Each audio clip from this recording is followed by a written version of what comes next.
Ika harus dibalut dengan cinta. Karena Syekh Siti Jenar bukan sedang menawarkan sistem berpikir, tapi jalan kembali pulang kepada Allah yang esa dengan menghancurkan semua keakuan yang palsu.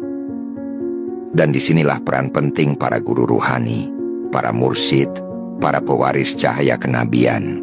Tanpa bimbingan mereka, kita bisa terjebak dalam jalan yang kita kira hakikat, padahal itu hanya fata morgana.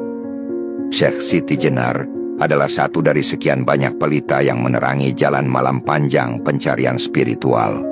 Namun untuk mengikuti cahayanya, kita perlu kesiapan, kejujuran, dan kemauan untuk terus membersihkan hati. Pemahaman ini bisa diterapkan dalam kehidupan spiritual kita hari ini. Tapi semua itu akan lebih indah bila hati kita terbuka dan ruh kita siap menampung cahaya. Dan dalam kejernihan itu, saudaraku, manusia mulai merasakan bahwa sejatinya tidak ada satupun gerakan, ucapan, atau bahkan bisikan hati yang luput dari pengawasan dan pelukan kasihnya. Maka segala bentuk ibadah bukan lagi beban yang harus ditanggung, melainkan limpahan rasa syukur yang terus-menerus mengalir tanpa harus dipaksa.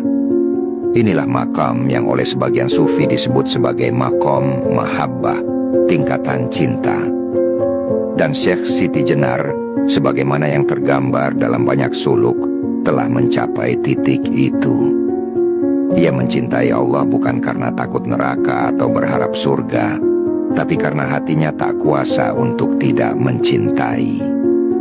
Dalam serat Centini, yang sering dianggap sebagai salah satu warisan sastra Jawa yang syarat dengan simbol-simbol sufistik, terdapat dialog tentang hakikat mati sajroning urip, mati dalam hidup.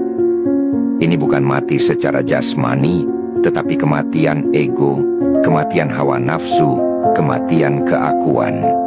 Dan ini adalah inti dari ajaran Syekh Siti Jenar yang sering disalahpahami oleh mereka yang hanya melihat dari permukaan. Mati dalam hidup bukan berarti pasrah tanpa usaha. Justru itu adalah kesadaran tertinggi bahwa segala usaha, segala upaya, sejatinya adalah perwujudan kehendak Tuhan semata. Kita hanya menjalani, kita hanya menjadi jalan, dan bukan sang pemilik dari segala